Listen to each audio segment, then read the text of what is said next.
كالوهم أو وزنوهم يخسرون ألا يظن أولئك أنهم مبعوثون ليوم عظيم۔ شروع کرتا ہوں اللہ کے نام سے جو بڑا مہربان نہایت رحم والا ہے۔ یہ سورہ تطفیف ہے، مکی صورتوں میں سے، یعنی ہجرت سے پہلے کی صورتوں میں سے۔ ہجرت سے پہلے کی جتنی صورتیں ہیں اس میں اکثر توحید کا مضمون ہوتا ہے، یعنی اس میں وحدانیت پر زور دیا گیا تاکہ لوگ اپنے عقیدے کی جو بنیاد ہے اس کو مضبوط کر لیں۔ عقیدہ کیا ہے؟ عقیدہ توحید۔ فرمایا کہ ان میں اس کے اندر اللہ کے کیا ہے 36 آیتیں، جس پر 6 آیتیں۔ اس صورت کا مضمون اصل ہے توحید کے ساتھ ایک کیا ہے غلط ماحول اور معاملہ جو امت میں لوگوں میں چل پڑا ہے، اس کا رد اس میں بتایا گیا۔ تو سب سے پہلے اس لفظ کے صورت کے جو معنی ہی جو بتائے، تطفیف کے معنی کیا ہیں؟ تطفیف کے معنی ہے ناپ تول میں کم زیادہ کرنا، اسے کہتے ہیں تطفیف۔ حضرت عمر رضی اللہ تعالیٰ عنہ فرماتے تھے تطفیف صرف چیزوں میں نہیں، عبادتوں میں بھی تطفیف ہوتی ہے، کاروبار میں بھی تطفیف ہوتی ہے، ملازمت میں بھی تطفیف ہوتی ہے۔ مثلا کوئی آدمی کا ذمہ داری تھی کہ فرض منصبی، کہ وہ آدمی اس ذمہ داری کو پورا نہیں کیا، کمی زیادتی کر دی، تو وہ بھی تطفیف ہے۔ ایک آدمی کی نوکری ہے، صبح میں 9 بجے سے شام 5 بجے تک، اس نے مکمل وقت نہیں دیا، یہ بھی تطفیف کہلاتی ہے، اس کا بھی حساب دینا پڑے گا۔ ایسے ہی نماز ہے، نماز جیسے حقوق کے ساتھ پوری پڑھنی ہے، اس میں اس کے فرائض، اس کے سنن، اس کے لیے تمام چیزوں کا لحاظ کرنا ہے۔ جب جا کر نماز مکمل ادا ہوتی ہے، اگر ان کا لحاظ کیے بغیر، اس کے حقوق پورا کیے بغیر نماز ادا کی تو نماز میں بھی تطفیف ہوتی ہے۔ تو لہذا اس لیے تطفیف صرف کسی ایک خاص چیز میں نہیں، ہر چیز میں تطفیف ہوا کرتی، یعنی مطلب یہ ہے کہ ہر چیز کے حق کو اس کے حقوق نہیں دینا، یہ تطفیف کہلاتی ہے۔ تو چنانچہ اللہ رب العزت نے یہاں پر بتایا، خاص طور سے یہ ناپ تول میں کمی زیادتی کرنے کو یہاں تطفیف کا لفظ استعمال کیا گیا۔ تو اللہ رب العزت نے فرمایا ویل للمطففین، ویل ہے، جہنم ہے ناپ تول میں کمی زیادتی کرنے والوں کے لیے۔ تمام انبیاء علیہ السلام کی مشترکہ دعوت جو تھی وہ ایک اللہ کی طرف بلانا تھا۔ حضرت نوح، حضرت ہود، حضرت صالح، حضرت ابراہیم، لیکن 2 قوم، 2 نبی ایسے تھے جن میں توحید کے ساتھ 2 غلط باتوں کی اصلاح کرنے کے لیے انہیں دعوت دی گئی۔ ایک حضرت لوط علیہ السلام، ایک حضرت شعیب علیہ السلام، یہ دونوں قریبی زمانے کے۔ قوم لوط کے تباہی کے بعد قوم شعیب کا وجود ہوا، تو لہٰذا ان کے اندر توحید، ایمان اور کیا ہے نہ ہونے کے ساتھ جو اصل چیز بنیاد ہے، ایک اور خرابی یہ تھی وہ مال میں کم زیادتی کر دیتے تھے۔ کوئی آدمی ان سے مال بیچتا تو زیادہ لے لیتے تھے ترازو کے ذریعے سے، لیکن جب دوسروں کو دیتے تو اس میں کم مار کے دے دیتے تھے۔ یہ تبادلہ ان کا کیا ہے گڑبڑ کا تھا۔ تو چنانچہ اللہ رب العزت نے اسی مناسبت سے ان کو حکم دیا کہ تم پہلے توحید کو اپناؤ، پھر توحید کا تقاضا ہے کہ تم یہ غلط باتوں کو، غلط رواج کو، جو تم نے ناپ تول میں کمی زیادتی کو جاری کیا ہے، اسے بند کر دو۔ جیسا کہ قوم لوط سے کہا کہ تم ایک اللہ پر ایمان لاؤ، ہم جنس پرستی سے رک جاؤ۔ ہم جنس پرستی آج پورے یورپ میں چلتی ہے، جو انسان مرد سے لذت حاصل کرے، عورت سے لذت حاصل کرے، جس سے گناہ اور عیاشیاں وجود میں آتی ہیں۔ اللہ کے یہاں بہت ہی ناپسندیدہ عمل ہے۔ تو چنانچہ اللہ رب العزت نے قوم شعیب جب نہیں مانی بات، اللہ نے اسی بات پر کیا ہے اللہ تعالیٰ نے اس قوم پر اپنا عذاب بھیجا اور پوری قوم کو زلزلے کے ذریعے، آواز کے ذریعے تباہ کر دیا۔ تو اللہ رب العزت نے اسی کو فرمایا الذین اذا اکتالوا علی الناس یستوفون، وہ لوگ ہیں جو لوگوں سے لیتے ہیں تو پورا لے لیتے ہیں، لیکن جب لوگوں کو وزن کر کے دیتے ہیں، ناپ کر دیتے ہیں تو اس میں کم کر دیتے ہیں۔ یہ ان لوگوں کی عادت ہے۔ فرمایا الا یظن اولئک انہم مبعوثون، کیا ان کو خیال نہیں کہ وہ قیامت کے دن اللہ کے سامنے جانا ہے، وہاں کھڑے ہونا ہے۔ ہر انسان آخرت کا خیال کرے تو پھر انسان کو گناہ کرنے سے پہلے انسان سوچے گا میں اللہ کے سامنے جانا ہے، وہاں جواب دینا ہے، انسان اس گناہ سے واپس آ جائے گا۔ قرآن مجید نے اسی لیے کہا وَلِمَنْ خَافَ مَقَامَ رَبِّهِ جَنَّتَانِ، جو آدمی گناہ تک جا کر پھر آخرت کے ڈر سے گناہ سے واپس ہوتا ہے، فرمایا ایسے شخص کو اللہ 2 جنتیں دینے کا وعدہ کرتے ہیں، ایک چاندی کی ایک سونے کی، اس کے تمام چیزیں بھی سونے اور چاندی کے ہوں گے۔ فرمائے اس کے لیے جو آخرت کا ڈر رکھتا ہے، لیوم عظیم، اور اس عظیم دن کا جس دن یہ اٹھائے جائے گا، کیا اس کو خیال نہیں ہے؟ صحابہ اکرام رضوان اللہ تعالی علیہم مجمعین کی زندگیوں میں یہی تھا کہ وہ آخرت سے ہمیشہ ڈرا کرتے تھے۔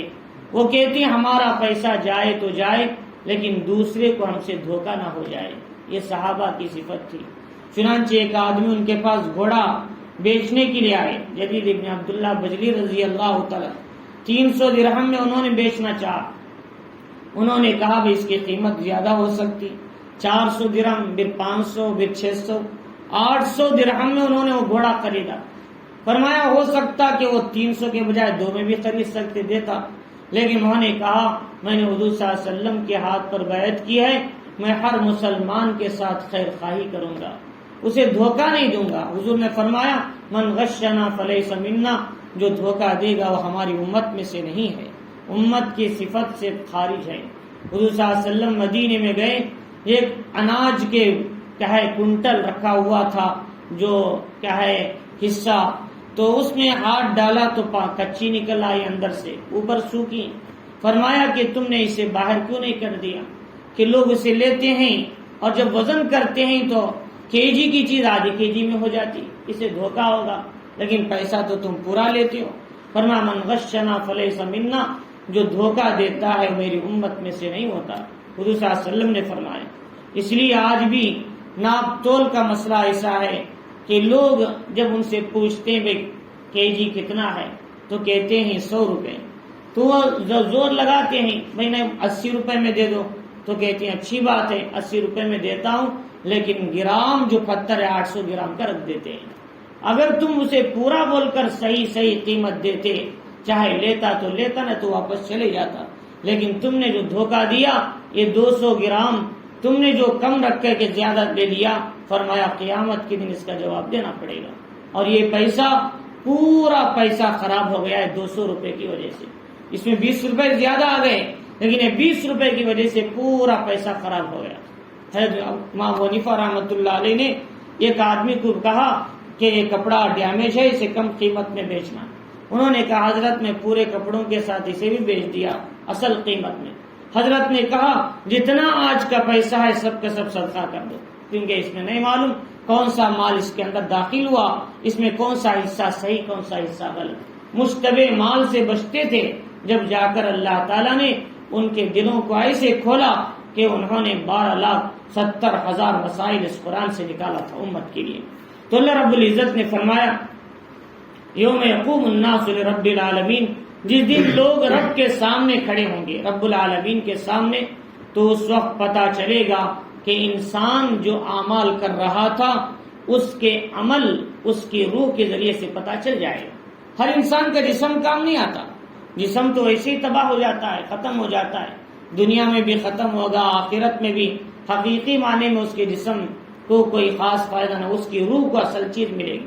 ہاں جنہوں نے اچھے اعمال کیے، جنہوں نے روح کی محنت کیا، درست کیا اور نفس کی نہیں سنی، روح کی سنی، تو فرمایا ایسے لوگوں کی روحیں اچھی ہوں گی۔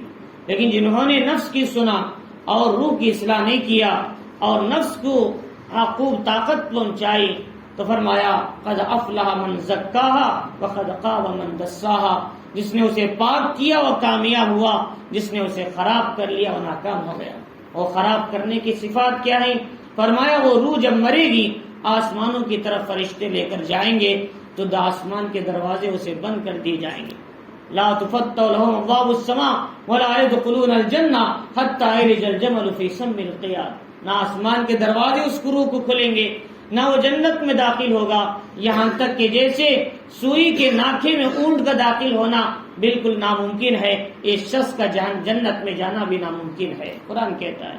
تو فرمایا کہ اسی طریقے سے کلا ان کتاب الفجار لفی سجین، کہ ہرگز نہیں بلکہ ان کی جو روحیں ہیں فجار کی یہ سجین کے اندر پہنچا دی جائیں، وہیں سے ڈھکیلیں گے، سیدھے زمین کے نیچے ایک حصہ ہے نافرمانوں کی روحوں کا، وہ وہاں پر پہنچا دیے جائیں گے اور ان کو وہیں سے عذاب شروع ہو جائے گا۔ فرمایا اسی لیے جو لوگ کیا ہے ہمارے اوپر جو رشتہ دار ہیں جو انتقال کر گئے، وہ جب جمعرات کے دن ان کے اعمال ان کو بھی نظر آئیں گے، ان کے اعمال ان کو بھی نظر آئیں گے، جیسے حضور صلی اللہ علیہ وسلم کے سامنے پیش ہوتے ہیں، ان کے سامنے بھی لوگوں کے اعمال کی کیفیت نظر آئی، وہ لوگ افسوس کریں گے اپنی بعد میں آنے والے لوگوں کے لیے، کاش ہم نے دیکھ لیا ہمارا انجام، ہمارے بعد جو آنے والے ہیں کاش وہ اپنی زندگی کی اصلاح کر لیتے، کتنا اچھا ہوتا، افسوس کریں گے۔ وما ادراک ما سجین، معلوم ہے سجین کیا ہے؟ کتاب مرقوم، یہ ایک لکھی ہوئی کتاب ہے، ہر انسان کے اس کے برے اعمال کا ایک نمونہ ہے۔ قیامت کے دن انسان کے 4 گواہ ہوں گے، ایک اس کے دائیں بائیں فرشتے، ایک اس کے نام اعمال، ایک اس کی جہاں زمین جس پر گناہ کیا، ایک اس کے اعضاء، ہاتھ پیر زبان آنکھ، یہ ساری چیزیں قیامت کے دن گواہی دیں گے۔ جس انسان کے خلاف 4 گواہ ہوں وہ انسان قیامت کے دن اللہ کی عدالت میں کیسے بچ سکتا ہے؟ اللہ تعالیٰ قرآن میں اس کی الگ جگہ فرمائے وَيْلٌ يَوْمَئِذٍ لِّلْمُكَذِّبِينَ، اللہ تعالیٰ فرما رہی ویل ہے اس دن جھٹلانے والوں کے لیے۔ کون ہے جھٹلانے والے؟ الذین یکذبون بیوم الدین، وہ جو آخرت کا انکار کرتے ہیں۔ جھٹلانا تو کیا ہے؟ دنیا میں انسان ہر چیز کو جھٹلاتا ہے، لیکن سب سے اصل چیز انسان آخرت کو جھٹلانا ہے، بہت خطرناک چیز ہے۔ خبر کو جھٹلائے، عذاب کو جھٹلائے، آخرت کو جھٹلائے، جنت و جہنم کو جھٹلائے، کہیں کون دیکھا ہے خبر، حشر کون دیکھے ہیں، کون اٹھے گا، کس نے بتایا؟ فرمایا یہ خطرناک چیز ہے، انسان آخرت کو جھٹلا کر دنیا اور آخرت کو تباہ کرتا ہے۔ حضرات انبیاء علیہ الصلوۃ والسلام کے بعد حضرات صحابہ کا ایمان دین کیوں مضبوط تھا؟ وہ آخرت پر یقین کرتے تھے، ان کی 24 گھنٹے کی زندگی ہمیشہ آخرت کی چیزیں حضور کے زبان سے جو سنتے تھے وہ عملی شکل میں اپنی آنکھوں کے سامنے دیکھتے۔ حارثہ ابن نعمان باہر نکلے، پوچھا کیف اصبحت یا حارثہ؟ اصبحت مؤمنا کاملا، کہ فرمایا تمہارے ایمان کی دلیل کیا ہے؟ فرمایا دن بھوک میں پیاس میں، رات قیام میں اللہ کے سامنے، عرش میرے سامنے ہے، جنتیوں کی ملاقات دیکھ رہا ہوں، دوزخیوں کے جھگڑے دیکھ رہا ہوں، گویا پورا آخرت کا منظر میرے سامنے ہے۔ فرمایا حضور نے یہ وہ شخص ہے اللہ نے اس کے دل کو ایمان کے نور سے منور کر دیا۔ گویا آخرت کا یقین، آخرت کی فکر ہی اصل آدمی کے دین کی علامت ہے، حضور صلی اللہ علیہ وسلم نے فرمایا۔ تو چنانچہ آخرت کا جھٹلانا بہت بڑا خطرناک چیز۔ وما یکذب بہ الا کل معتد اثیم، اور آخرت کو کون جھٹلائے گا؟ جو حد سے گزر جانے والا گنہگار ہے۔ حد سے کون گزر جاتا ہے؟ جو اللہ کا بھی منکر بن جائے۔ چنانچہ آج دنیا میں کتنے ایسے لوگ ہیں، ان سے کہے نماز پڑھو، بھائی نماز کوئی چیز ہے نہیں، ملحد ہیں، کمیونسٹ ذہن کے ہیں، وہ کہتی نماز کوئی چیز نہیں، مر کر انسان کو اٹھنا ہی نہیں، تو کون پوچھے گا ہم کو؟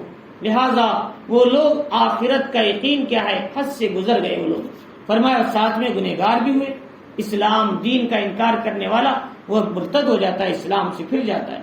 فرمایا اذا تتلی علیہ آیاتنا قال اساطیر الاولین، جب ہماری آیتیں ان کے سامنے پڑھ کر سنائی جاتی ہیں، قال اساطیر الاولین، وہ لوگ کہتے ہیں یہ تو پہلے والوں کے قصے اور کہانیاں ہیں۔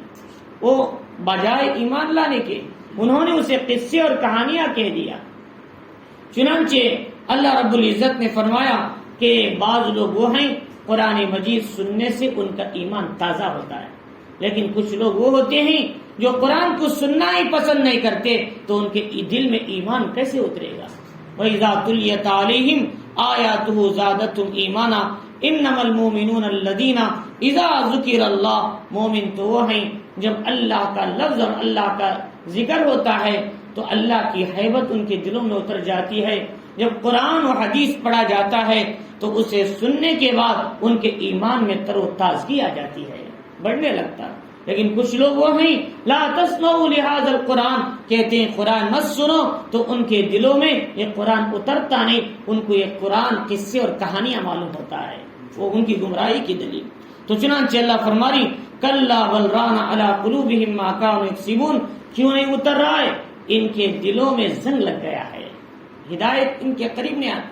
اس لیے حدیث میں آتا ہے جب بندہ گناہ کرتا ہے تو اس کے دل پر ایک کالا نقطہ بیٹھ جاتا ہے، پھر توبہ کرتا ہے، اللہ کے سامنے مانگتا ہے، اللہ تعالیٰ اس کالے نقطے کو دھل دیتے ہیں۔ اس کے لیے کیا کرنا؟ اللہ کا ذکر کرنا۔ ذکر اللہ سے اندر کے جو برائیاں ہیں وہ صاف ہوتی ہیں۔ تجلیت قلوب بھی ہوتا ہے، تخلیت قلوب بھی ہوتا ہے۔ تخلیت قلوب کا مطلب یہ ہے برتن کو گندگی سے صاف کیا جاتا، وہ اللہ کے ذکر سے۔ پھر تجلیت قلوب، جب برتن صاف ہوتا ہے، اللہ جب بولتا ہے بندہ تو اس کی زبان سے سامنے والے پر وہ اثر پڑتا ہے، وہ اپنی تمام برائیاں چھوڑ کر ہدایت کے رستے پر آ جاتا ہے۔ یہی اللہ والوں کے زبانوں میں اثر ہوتا ہے۔ کیوں؟ ان کے دل تخلیت قلوب کے ساتھ تجلیت قلوب میں آ چکے ہیں۔ لہذا ہمارے دلوں میں ابھی تخلیت قلوب نہیں ہوا، ہمارے دلوں میں ابھی حسد ہے، کینہ ہے، بغض ہے، مال کی محبت ہے، اسباب کی محبت ہے، چیزوں کی محبت ہے۔ جب تک یہ محبت ختم نہیں ہوتی اور جس دل میں دو محبتیں آ جائیں، دنیا کی محبت، خدا کی محبت، جب تک وہ دل کبھی تخلیت قلوب نہیں کہلاتا۔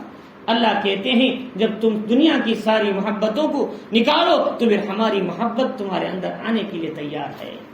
جیسے کوئی بیوی اپنے شوہر کے ساتھ دوسرے کو پسند نہیں کرتی، اللہ کہتے ہیں میری محبت کے ساتھ میں دوسروں کی محبت کو پسند نہیں کرتا۔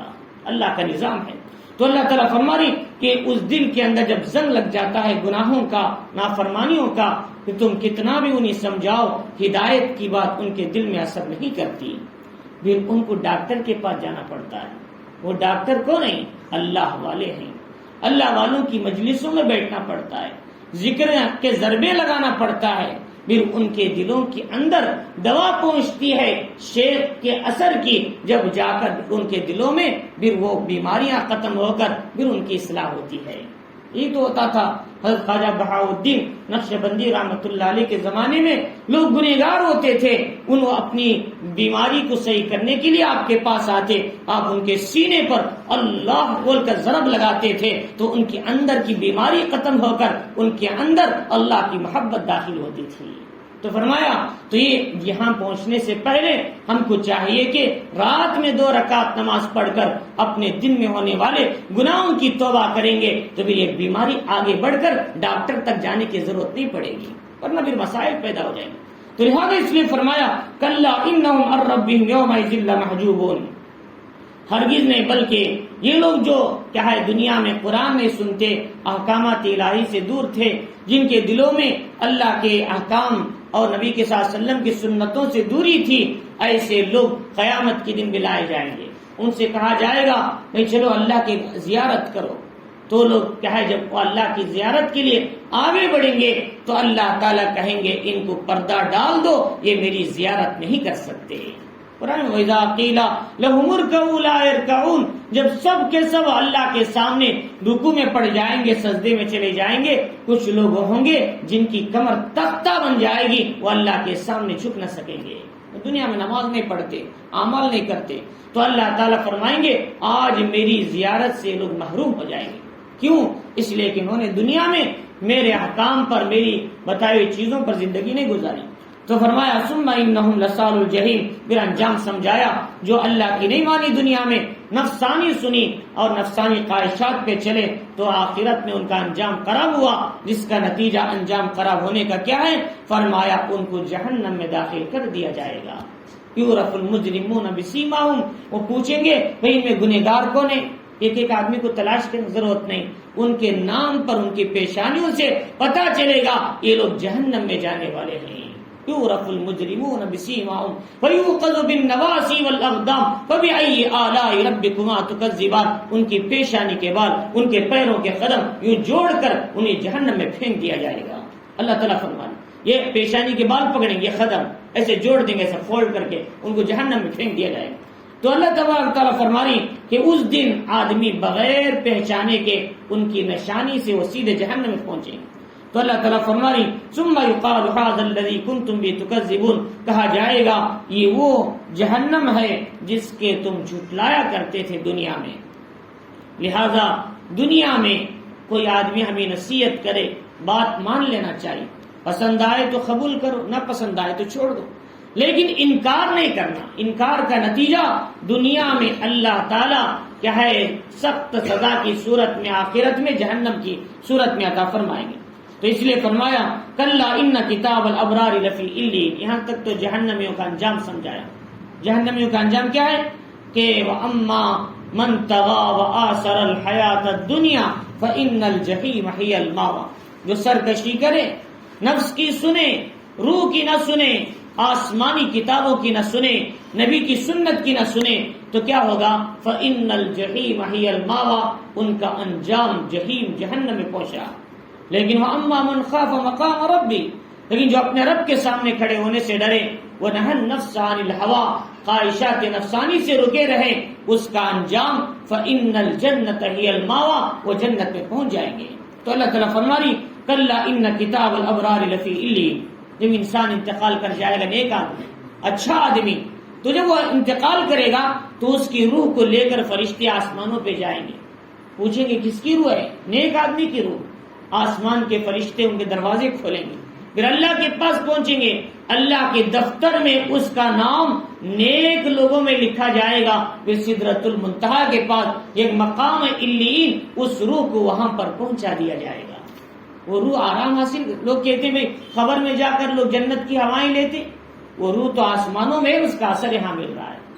وہ روح تو آسمانوں میں ہے، اسی کا اثر قبر میں مل رہا ہے، اس کا ایک عکس قبر میں دے دیتے ہیں، وہی آرام پاتا ہے، وہی سکون پاتا ہے، وہی روح کا اثر اسے قبر میں ملتا رہتا ہے، لنک کر دیا جاتا ہے اسے، کنیکشن۔ ایسا کہ ہمارے یہاں بلوٹوتھ سے کنیکشن کر دیتے ہیں، بغیر فون کے بھی سیدھے کان میں سنے آتا ہے، ایسے ہی اس کا کنیکشن وہاں کی روح کو خبر کی روح سے کنیکشن کر دیا جائے گا۔ اب روح یہاں پر اس کا اثر مل رہا ہے، لیکن آخرت میں علیین میں اس کا مقام موجود ہے، وہاں سے مل رہا اثر۔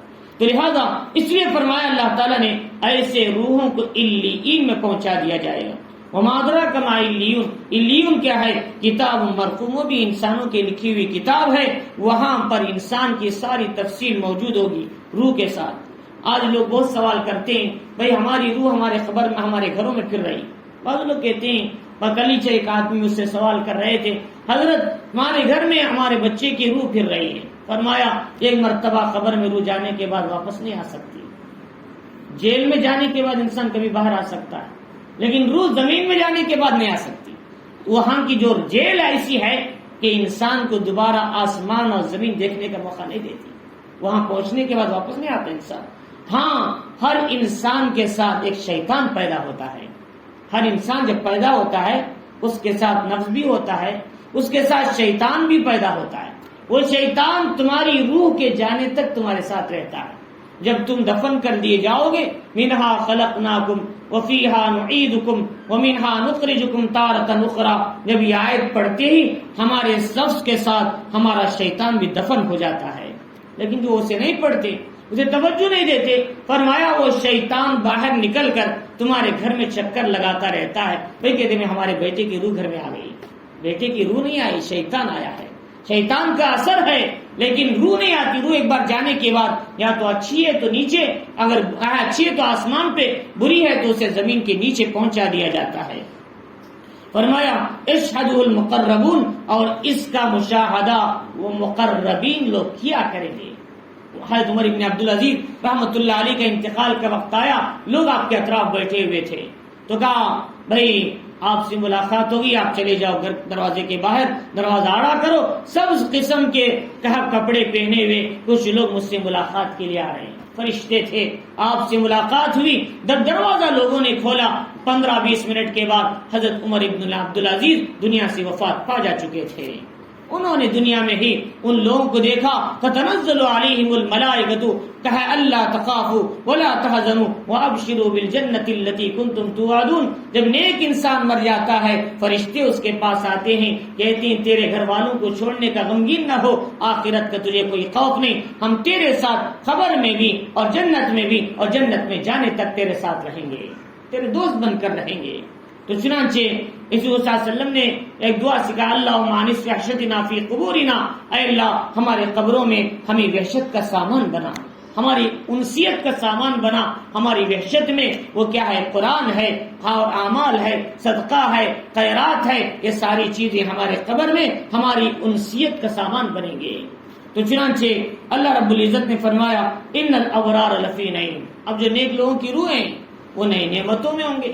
اور نعمتیں کیسی؟ لا مقطوعۃ ولا ممنوعہ فی طلح منضود وصدر مخضود، کہ ایسے بیر جسے کانٹا نہیں، ایسے کیلے جو تہ بتے ہیں، ایسا کھانا کبھی ختم نہیں ہوتا، ایسا کھانا کبھی اس پر روک نہیں لگتی. لا مقطوعۃ ولا ممنوعہ وفرش مرفوعہ، اونچے اونچے گدے، اس پر بیٹھ کر وہ آرام سے ایک دوسرے سے بات کریں گے. اور کیا ہے؟ عربا اترابا لاصحاب الیمین، کم عمر والی خوبصورت شوہروں سے محبت کرنے والی اور ایک دوسرے سے حسد نہ کرنے والی ایسی روحیں، ایسی حوریں اس جنتی کو دی جائیں گی. اور انہی جنتی میں حوروں میں ایک حور ہے جس کا نام لعیبہ ہے. لعیبہ نہیں، لیبا. آج بہت سے لوگ نام رکھیں، وہ کہتے ہیں لیبا، ہم نے یہاں اس میں دیکھا انٹرنیٹ میں، لیبا حور کا نام. لیبا حور کا نام نہیں ہے، لعیبہ، لام عین با ہا، یہ نام ہے اصل میں. لیبا وہ حور ہے جو ہے جنت کے حور اس کی خوبصورتی پر روزانہ 100 مرتبہ تعریف کرتے ہیں. فرمایا یہ حور ہے، فرمایا یہ حور کہے گی میں اس کو ملتی ہوں جو اللہ کی مانی، جو محمد الرسول اللہ صلی اللہ علیہ وسلم کی زندگی اور سنت پر چلا، اللہ اس کے رسول جس سے راضی رہے، میں اس کے منگنا کرنے اور میں اس کے ساتھ نکاح کرنے کے لیے تیار ہوں. فرمائے لعیبہ ہے.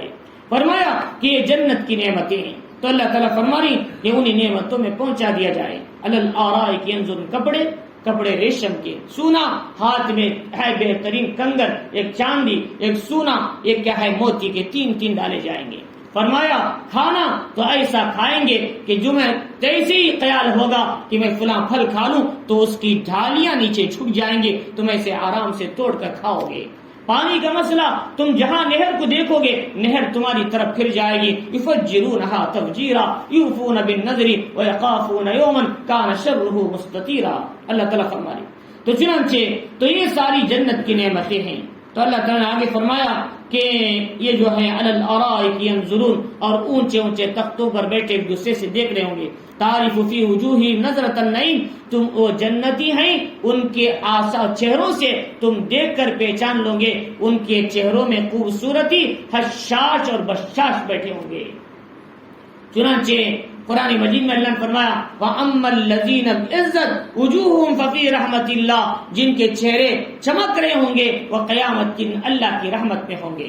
وَأَمَّا الَّذِينَ اسْوَدَّتْ وُجُوهُمْ اکفرتم بعد ایمانکم فذوقوا العذاب بما کنتم تکفرون، جن کے چہرے کالے پڑیں گے ان کے اعمال کی وجہ سے، کہا جائے گا آج تمہیں سزا تمہارے برے اعمال کی وجہ سے تمہیں دی جا رہی ہے. تو چنانچہ اللہ تعالیٰ نے آگے فرمایا اب کیا کریں؟ اب یہ جنتی آئے ہیں، ان کو اکرام تو کرنا ہے. یسقون من رحیق مختوم، ان کے سامنے گلاس لایا جائے گا شربت کا، وہ شربت کے گلاس کے اوپر حصے میں پیاک ہوگا اور اس پر مشک کی سیل لگی ہوگی. اس کے اندر سے خوشبو محسوس کرائے گا، جو وہ پیئیں گے اس کے اندر کافور کی خوشبو آئے گی، کستوری کی خوشبو آئے گی. ختامہ مسک، پھر اس میں لذت آنے کے لیے فرمایا اس میں تسنیم ملا دی جائے گی. ایسے روح ہے، قص ہے، گلاب ہے، ایسی چیزیں ملا کر دنیا میں دی جاتی. تو فرمایا اللہ تعالیٰ فرمانی کہ ختامہ مسک، اس کا جو مہر ہے وہ مشک کا ہوگا. وفی ذالک فلیتنافس المتنافسون، ایسی نعمتوں میں آگے بڑھنے والوں کو آگے بڑھنا چاہیے. آج ہم پراپرٹی میں، جائیداد میں، کھیتوں میں مال میں، دولت میں ایک دوسرے سے آگے بڑھنے کی کوشش کر رہے ہیں، موبائل میں، گاڑیوں میں، کاروں میں ایک دوسرے سے آگے بڑھنے کی کوشش کر رہے ہیں، گھروں کی آسائش میں، اس کے اندر کیا ہے بیل بوٹے بنانے میں، اس کی کمپٹیشن میں لگے ہیں۔ اللہ کہتے ہیں اس جنت کے کمپٹیشن میں لگاؤ، ارضھا کارض السماء، اس کی چوڑائی آسمان سے بھی برابر ہے یا اس سے بھی بڑی ہے۔ فرمایا یہ آخرت کے کمپٹیشن پہ لگ جاؤ۔ دنیا میں لوگ شیئرز خریدتے ہیں، آخرت کے شیئرز اللہ کا ذکر ہے۔ دنیا میں لوگ مال خریدتے ہیں، باغات لگاتے ہیں، آخرت کے باغات لا الہ الا اللہ، سبحان اللہ، الحمدللہ ہے۔ وہاں پر بھی ایک باغ لگا لو، وہاں پر بھی ایک بیاہ ہمارا باغیچہ ہو جائے۔ تو فرمان اللہ تعالیٰ فرماری اس میں آگے بڑھو، ومزاجہ من تسنیم، اس میں تسنیم کی آمیزش ہوگی۔ جنت میں 3 شراب پیش کیے جائیں، ایک شراب میں کافور کی خوشبو، پینے والے کے لیے بڑی لذت ہوگی۔ ان الابرار یشربون من کاس کان مزاجها کافورا، اس میں کافور کی خوشبو۔ یہ وہ ہوگی یسقون من یسقون، کیا ہے فرمایا کہ قیامت کی جنت میں انہیں پلایا جائے گا کہ جس کے اندر فرمایا کہ زنجبیل کی خوشبو ہوگی۔ فرمایا مزاجو ہے، فرمایا اس کے اندر زنجبیلہ ہوگا، یعنی سونٹ ہوگی۔ سونٹ پیتے ہیں گرم، جو پینے کے لیے گلہ کیا ہے آرام سے آدمی کو سکون مل جائے، ہضم ہونے کے لیے وہ پیتے ہیں، قہوہ پیتے ہیں عرب والے۔ فرمایا کہ ایک ہے ٹھنڈی شراب پینے والے کے لیے، اس میں تسنیم کی آمیزش ہوگی، 3 قسم کے۔ تو چنانچہ اللہ تعالیٰ فرمائے کہ یہ سب کس کے لیے؟ عین یشرب بها المقربون، یہ سب مقرب لوگوں کے لیے دیا جائے گا۔ مثل الجنة التي وعد المتقون فيها انہار من ماء غیر آسن وانہار من لبن لم يتغیر طعمه وانہار من قبر لذة للشاربین وانہار من عسل مصفى، دودھ کا ہے نہر، اس میں کوئی خرابی نہیں، کبھی خراب نہیں ہوتا۔ شہد کی نہر، وہ کبھی اس میں باس نہیں آتی، پانی ایک دم شفاف، اور ہر چیز کی نہریں ان کے لیے پیش کی جائیں گی۔ ان میں ایک خاص نہر ہوگی جس سے جنتیوں کو پلایا جائے گا۔ فرمایا ان الذین اجرموا كانوا من الذین آمنوا يضحكون، فرمایا یہاں تک تو جنت والے اور ان کی روحیں اور ان کا انجام سمجھایا، جہنم والے ان کی روحیں ان کا انجام جہنم سمجھایا۔ آگے کافروں کے بارے میں بتایا ان الذین اجرموا كانوا من الذین آمنوا يضحكون، جو لوگ مجرم ہیں وہ ہے ایمان والوں پر ہنسا کرتے تھے حضور کے زمانے میں۔ یہ لوگ کامیاب ہیں، ان کے پاس کپڑے نہیں، کھانے کے لیے کچھ بھی نہیں، یہ کیسے کامیاب ہو سکتے ہیں؟ تو اللہ تعالیٰ فرمائے کامیابی دنیا کے مال و دولت پر نہیں، کامیابی کا مدار آخرت کی کامیابی پر ہے۔ ایک انسان کے پاس کھانے کے لیے سادی سی روٹی ہے، جھوپڑی ہے، لیکن اللہ کا حکم اس کی زندگی میں ہے، حضور کی سنتیں اس کی زندگی میں ہے، اللہ نے اسے دنیا میں بھی کامیاب کریں گے، آخرت میں بھی کامیاب کریں گے۔ جیسا کہ حضرت موسیٰ کو اللہ نے کامیاب کیا، محمد الرسول اللہ صلی اللہ علیہ وسلم حضرات صحابہ کو اللہ نے کامیاب کیا۔ ان کے پاس کھانے کے لیے 2 وقت کی روٹی بھی کامل مکمل نصیب نہیں تھی، لیکن انہوں نے اللہ نے ان کو کیا دیا کہ رضی اللہ عنہم ورضوا عنہ، اللہ ان سے راضی، وہ اللہ سے راضی۔ اللہ جب ایک بار کسی سے راضی ہوتے ہیں، اللہ کہتے ہیں میں تمہیں جنت میں جانے تک ابھی تم سے ناراض نہیں ہوں گا۔ فرمایا یہ ہے دنیا میں اللہ کے احکام پر زندگی گزارنا، حضور کے طریقوں پر زندگی گزارنا، دین والی زندگی گزارنا، اس کے 2 فائدے، دنیا میں برکت، آخرت میں جنت۔ بے دینی کی زندگی دنیا میں بے برکتی، آخرت میں عذاب۔ فرمایا اس لیے ہم کو چاہیے کہ دنیا کی زندگی برکت والی، آخرت کی زندگی جنت والی ملنا ہے تو فرمایا دین والی زندگی گزارو۔ وَإِذَا مَرُّوا بِهِمْ يَتَغَامَزُونَ، جب وہ ایمان والوں کو دیکھ کر گزرتے تو آنکھوں کے اشارے سے ان کا مذاق اڑاتے، جب وہ گھر والوں کے پاس جاتے تو ان کی دل لگیاں کیا کرتے۔ وَإِذَا رَأَوْهُمْ قَالُوا إِنَّ هَؤُلَاءِ لَضَالُّونَ، جب وہ ایمان والوں کو دیکھتے تو کہتے دیکھو یہ گمراہ لوگ جا رہے ہیں، ان کو پتہ نہیں، مال نہیں، دولت نہیں، یہ کیسے کامیاب تو ہم ہیں، ہم آرام میں رہتے ہیں، سکون میں رہتے ہیں، آسائشوں میں رہتے ہیں، ہم کامیاب ہیں۔ اللہ کہہ رہے تم خود گمراہ ہو، دوسروں کو گمراہ کہہ رہے ہو، تم خود غلط راستے پر جا رہے ہو اور دوسروں کو کہہ رہے کہ تم غلط راستے پر۔ ہدایت اللہ کے ہاتھ میں ہے، اور کیا ہے کامیابی اللہ کے حکم پر چلنے میں ہے، اللہ کے حکم کو توڑنے میں انسان کی ناکامی ہے، وہی گمراہی کا سبب ہے۔ وما ارسلوا علیہم حافظین، فرمایا کہ میں نے ان لوگوں کو تم پر نگران تو نہیں بنایا. اللہ نے کہا ہم نے کافروں کی ایمان والوں کے اعمال پر نگران نہیں بنایا. بھئی یہ اپنے عمل کریں گے، تم اپنا عمل کرو، پتا چلے گا آخرت میں کون کامیاب کون ناکام. فرمایا وَالْيَوْمَ الَّذِينَ آمَنُوا مِنَ الْكُفَّارِ يَضْحَكُونَ، آج ایمان والے کفار پر ہنسا کریں گے. اسی لیے قرآن میں کیا فرمایا کہ اللہ تعالیٰ قرآن مجید میں فرماتی قیامت کا دن ہوگا کہ جنت والے آپس میں مشغول ہوں گے، آپس میں خوب بات کر رہے ہوں گے. اس وقت کہا جائے گا وَامْتَازُوا الْيَوْمَ أَيُّهَا الْمُجْرِمُونَ، کہاں ہیں اس میں مجرم؟ وہ سب کے سب الگ کر دیے جائیں گے. قیامت کی پوری لاتعداد مخلوق کے سامنے ان کو ذلیل و رسوا کیا جائے گا. فرمایا اس میں پھر سب کے جماعت حد بندی کر دی جائے گی. چوری کرنے والوں کا الگ طبقہ، سود کھانے والوں کا الگ طبقہ، رشوت لینے والوں کا الگ طبقہ، ناپ تول میں کمی کرنے والوں کا الگ طبقہ، خیانت کرنے والوں کا الگ طبقہ. وَامْتَازُوا الْيَوْمَ أَيُّهَا الْمُجْرِمُونَ میں ایسے الگ الگ کھڑا کر دیا جائے گا. اللہ تعالیٰ فرما دے. اس کے بعد عَلَى الْأَرَائِكِ يَنظُرُونَ، پھر کیا ہوگا؟ کھڑا کر کے خاموش کھڑا کرے. اللہ کہیں گے ان سب کے منہ پر مہر لگاؤ. اليوم نختم على افواههم وتكلمنا ايديهم وتشهد ارجلهم بما كانوا يكسبون، آج ہم ان کے زبانوں پر سیل لگا دیں گے، ان کے ہاتھ ان کی غلطیاں بولیں گے، ان کے پیر ان کی غلطیوں کی گواہی دیں گے. یومئذ تحدث اخبارها بان ربك وحالها، زمین کہے گی میں بھی کچھ بولنا چاہتی ہوں، یہ دونوں کہیں گے ہم بھی کچھ بولیں گے، فرشتے کہیں گے اعمال نامہ میں بھی کچھ بولوں گا، اور یہ اعضاء کہیں گے ہم بھی کچھ بولیں گے. کیا بولیں گے؟ جو اچھا کیا وہ بولیں گے، جو غلط کیا وہ بولیں گے. تو فرمایا عَلَى الْأَرَائِكِ يَنظُرُونَ، تو پھر اس وقت یہ جنتی آپس میں بیٹھ کر خوب مزے کریں گے. اس وقت کافروں سے ہنسا جائے گا ان پر. وہ کہیں گے دیکھو بھئی تم ہم کو گمراہ کہتے تھے، دیکھو آج کیسی عظیم نعمت میں ہیں. هَلْ ثُوِبَ الْكُفَّارُ مَا كَانُوا يَفْعَلُونَ، کہا جائے گا کافروں کو ان کا پورا ان کے عمل کا بدلہ دیا جائے گا. اسی لیے ایمان والے جب جنت میں پہنچیں گے کہ وہ کہیں گے الحمدللہ الذی، کہ صدقنا وعدہ، کہ وَأَوْرَثْنَا الْأَرْضَ نَتَبَوَّأُ مِنَ الْجَنَّةِ حَيْثُ نَشَاءُ، تمام تعریفیں اس اللہ کے لیے، اللہ نے جو ہم سے نیک اعمال پر جنت کا وعدہ کیا، اللہ نے وہ نعمت ہمیں عطا فرما دی، ہم کو جنت کا وارث بنا دیا. تو اللہ رب العزت نے ان آیتوں کے اندر دو باتیں سب سے پہلی بتائی. ایک تو یہ کہ انسان آخرت کا ڈر رکھ کے زندگی گزارے. آخرت کا ڈر ہی انسان کو گناہوں سے روک سکتا ہے. دنیا کی پولیس، دنیا کی ملٹری، یہ کیمرے لگنے والے انسان کو گناہ سے نہیں روکتے. یہ دنیا میں عارضی طور پر تو انسان کیمروں سے ڈر سکتا ہے، لیکن ایک کیمرہ ہماری پوری زندگی کے لیے لگا ہوا ہے.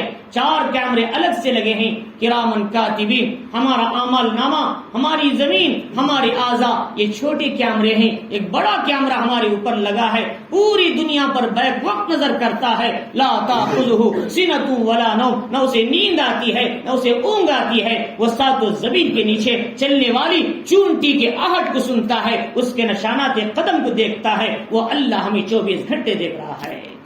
یہ اگر ہم سوچ لیں تو ہم کبھی گناہ نہیں کریں گے، ناپ تول میں کمی نہیں کریں گے، جھوٹ نہیں بولیں گے، خیانت نہیں کریں گے، سود نہیں کھائیں گے، رشوت نہیں لیں گے، ایک دوسرے کا مال کھینچنے کی کوشش نہیں کریں گے، ایک دوسرے کی زمین ہڑپنے کی کوشش نہیں کریں گے. یہ اس لیے کہ ہمارا کیمرہ اللہ ہماری طرف دیکھ رہے ہیں برابر. اور فرمایا دوسرا یہ کہ آدمی کے عبادتوں میں سے زیادہ بڑا نقصان انسان کی معاملات سے ہوتا ہے. انسان عبادت میں غلطی کر لے گا، کمی کر لے گا، اللہ معاف کریں گے، غفور الرحیم ہے. اے اللہ میری ظہر چھوٹ گئی، میری غلطی ہو گئی، معاف فرما. اللہ معاف کریں، چل معاف کر دیے. لیکن میں نے کسی کو دھوکہ دیا تھا، اللہ کہیں گے جب تک جسے تم نے دھوکہ دیا وہ معاف نہ کر دے، جب تک تمہیں جنت میں جانے کا کوئی حق نہیں ہے. فرمایا پہلے اسے معاف کرا لو، پہلے اسے معاف کرا لو. کسی کو قرض دینا تھا، تم نے قرض نہیں دیا، پہلے اسے قرض دو. اگر قرض دینے کے لیے پیسے نہیں، تمہاری نیکیاں اٹھا کر اسے دے دو. پہلے نیکیوں کی چارٹ چل رہا ہے، ہمارے پاس نیکیاں کم ہیں، اور نیکیاں کم ہیں تو نوافل سے ہمارا حساب پورا کیا جائے. اب پوری نیکیاں اٹھا کر اسے دے دیں تو ہمارا کیا بچا؟ ہم نے کسی پر تہمت لگا دیا. اللہ کہیں گے جب تک تم اپنا فیصلہ نہ کر لو تمہیں اس پل صراط پہ کھڑا کر دیا جائے گا، یہاں سے آگے بڑھنے کی تمہیں اجازت نہیں دی جائے گی. اب بتاؤ ہم معاملات میں کتنے صحیح ہیں، ہمارے معاملات میں کتنی گڑبڑ ہے. اللہ کرے کہ ہم سب اپنے معاملات کی اصلاح کر لیں اور ہم اپنی عبادتوں سے زیادہ اپنے معاملات کو درست کر لیں. معاملات درست ہو، معاشرہ درست ہو، اخلاق درست ہو. یہ تین کو حصہ ہمارا دین ہے، کوئی حصہ ہماری عبادتوں کا دین ہے. ہم نے کوئی حصے کو پکڑا، تین کو حصے کو چھوڑ دیا. تو لہذا ایک آخرت کا ڈر ایمان کے ساتھ، دوسرا معاملات کی اصلاح، یہ دو چیزوں کا ہمیں اس میں سبق دیا. اللہ تعالیٰ میں اس پر عمل کرنے کی توفیق عطا فرمائے.